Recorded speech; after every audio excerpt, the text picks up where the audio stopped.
Hey guys, Wade Bashirpson here. This is going to be kind of a special little video on the LeBron James signing going back to Cleveland. I still have my free agency video that I'm still doing some touches on.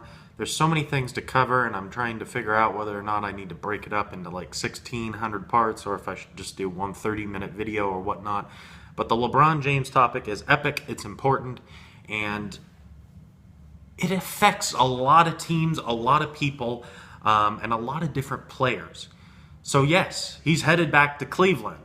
The interesting thing will be how much Cleveland needs to give up in order to sign him, for salary cap reasons, and what they can do around him. So I wanted to talk about first the implications for LeBron James, and then I'll talk about Cleveland, and then I'll start going around the league and talking about what's going to happen to the league as a whole. I'm not going to talk about specific other free agents and what's going to happen with them, but the league as a whole. So first of all, for LeBron James, this can be a period of restoration of his image. He's still a little bit twinged by that whole decision thing. I actually really liked the decision. I liked the way he did that. He raised a ton of money for charity. And people act like this guy got all this millions of dollars by doing this and he was an asshole. But he was an asshole who made a bunch of money for the Boys and Girls Club in Cleveland. Alright, so was it that bad? Yeah, he hurt a lot of Cleveland fans, but so what? Dan Gilbert, you are the luckiest man in the face of the earth. You got LeBron James to come to you after you have shown an abysmal ability to build a team. All right? We are talking about a Cleveland Cavaliers team that I believe lost 60 games before they got LeBron James.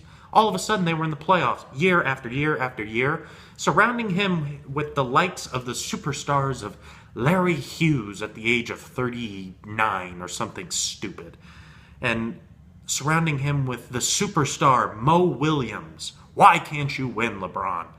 And acting like he's giving up. Well, you put anybody on that team other than LeBron James, and there are, a 50, 60, 70 loss team with the guys that were around him? For Christ's sake, Shaquille O'Neal was their second best player when he was 40-something playing for them. I mean, it was ridiculous.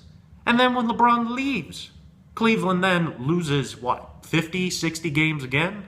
They get the number one pick. 50, 60 games, they get the number one pick. 50, 60 games, they get the number one pick. Oh, by the way, they got Tristan Thompson in between. They've shown an inept ability to draft guys. Kyrie Irving was obvious number one. So, yeah, you hit on him. Great. Anybody would have hit on him, just like anybody would have hit on LeBron James when he came out in 03-04. It was kind of a no-loss situation. Same thing with the Andrew Wiggins and Jabari Parker. There were two options come draft time, Jabari Parker or Andrew Wiggins. You did what you were supposed to do. Now, Anthony Bennett, most had him going anywhere from 6th to 8th overall. Some even had 10th, 11th, 12th. I saw 15th on a mock draft before this. That one's not looking so swell. Bennett doesn't look like he can play in the D-League yet. Maybe there's some development there. I'm not sure how much tradability you have in him, but it'll be interesting. Now, Cleveland is going to have to figure out what they're going to do with their salary cap. They have the space to carve out enough room for LeBron James, but you got to wonder how much damage you're going to do. You're probably going to have to lose Varejao to clear up his, $9 million worth of money? I don't know the player options or the team options, and the whole salary cap business is confusing to begin with. But I believe you have to get rid of Varejao in order to get him. That's great. So you can get rid of Varejao. But now you got to look as to what your post looks like if you get rid of Varejao. And a lot of them are saying go out and get Kevin Love. Okay, that's going to cost you more pieces. So now are you going to lose a Dion Waiters? Are you going to lose an Andrew Wiggins? Are you going to have to lose Dion Waiters and Andrew Wiggins? I would think probably.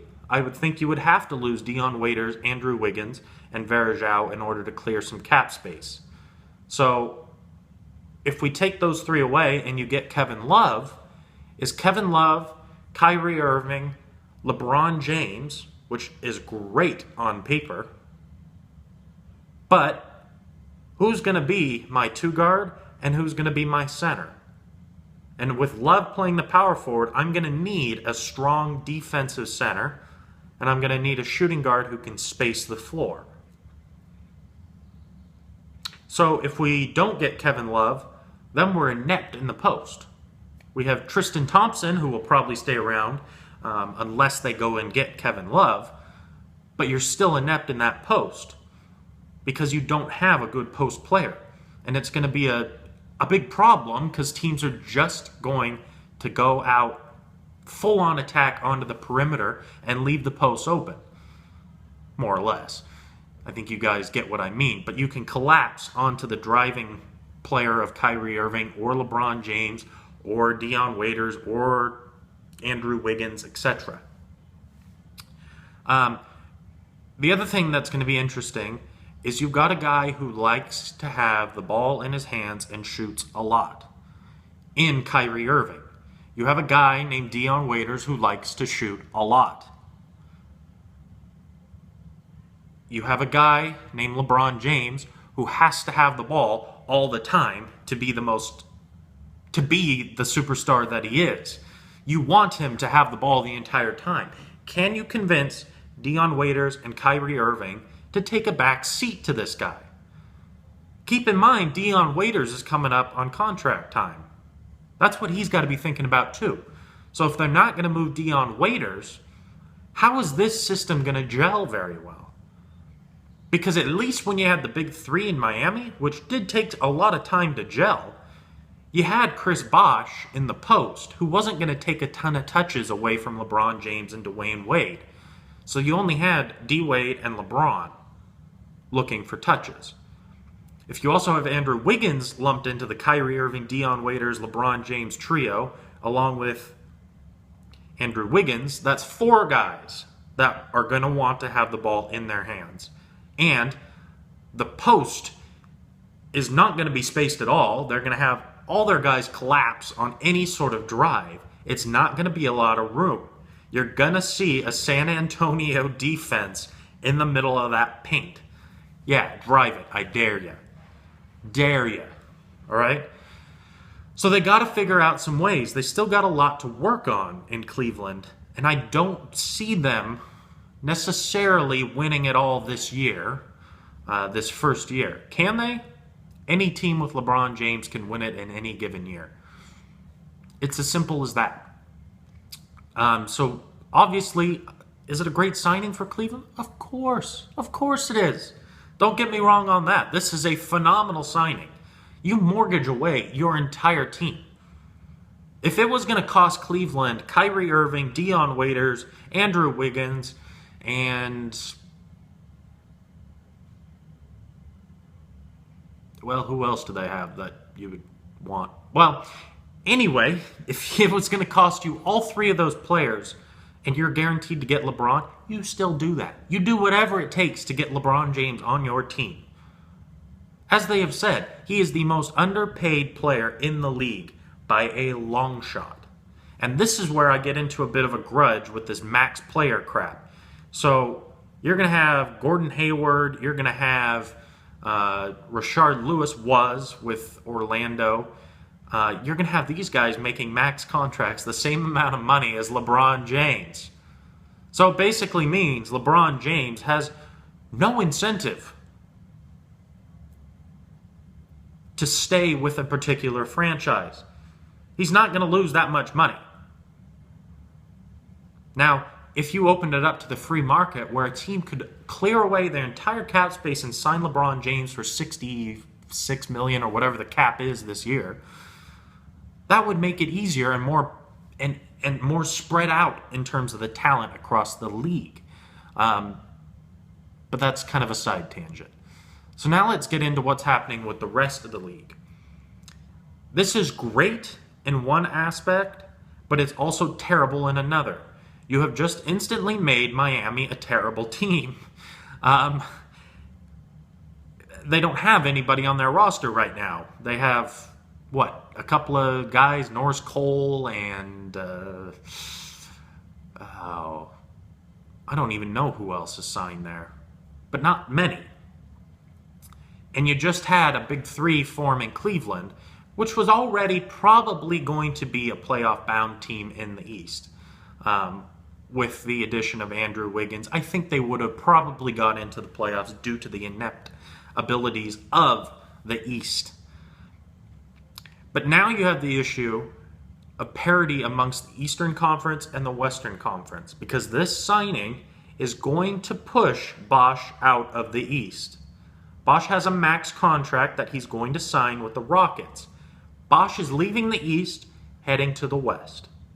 LaMarcus Aldridge, looking for a full max contract from the Trailblazers, he's going to be staying in Portland, in the West.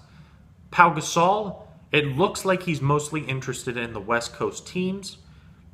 I've heard a little bit of OKC, the Los Angeles Lakers. I'm guessing he'll probably end up in the West Coast too. So he's staying there. Then you have Carmelo Anthony. He's looking at the Lakers and the Bulls, apparently. Those are the two final teams for him. If he chooses the Lakers, don't do that, Carmelo. But if he chooses the Lakers, we have another superstar from the East going over to the West. We have the West, which is generally young and getting better, and we have the East, which is generally old and getting worse now. Is Boston going to be a superstar team? No. Is Indiana getting better? No. They're probably losing Lance Stevenson, who, by the way, has been of interest to a lot of West Coast teams. Gordon Hayward looks like he's staying in the West Coast. It looks as if Chandler Parsons is staying with the Houston Rockets in the West Coast. So it looks like the West is getting heavier and heavier and stacked and stacked and stacked. We look at last year's playoff teams in the East. You take a look at Charlotte. Have they made any strides forward? No. We look at the Toronto Raptors. Have they made any strides forward? No. We look at the Washington Wizards. They're young. They're getting better. But have they added any pieces to their current crop of team last year, which I like a lot, by the way. I especially love Marcin Gortat. But anyway, that's a side tangent as well. They're not getting that much better. The Heat have taken from the number 2 seed / number 1 seed and have now fallen to perhaps the bottom of the Eastern Conference. Take a look at Brooklyn. They lost their coach, Jason Kidd. By the way, very smart move on Jason Kidd's part. Brooklyn is heading for the doormat for years to come. They don't have a pick till like 2055. They have Kevin Garnett coming back for another season. Oh, whoop-de-doo. They have Paul Pierce coming back for another season. Oh, whoop-de-doo. And they still have Joe Johnson on that max contract. Brooklyn's screwed. I mean, screwed. They are in salary cap hell. They just paid how much? $90 million in luxury tax? I believe it was.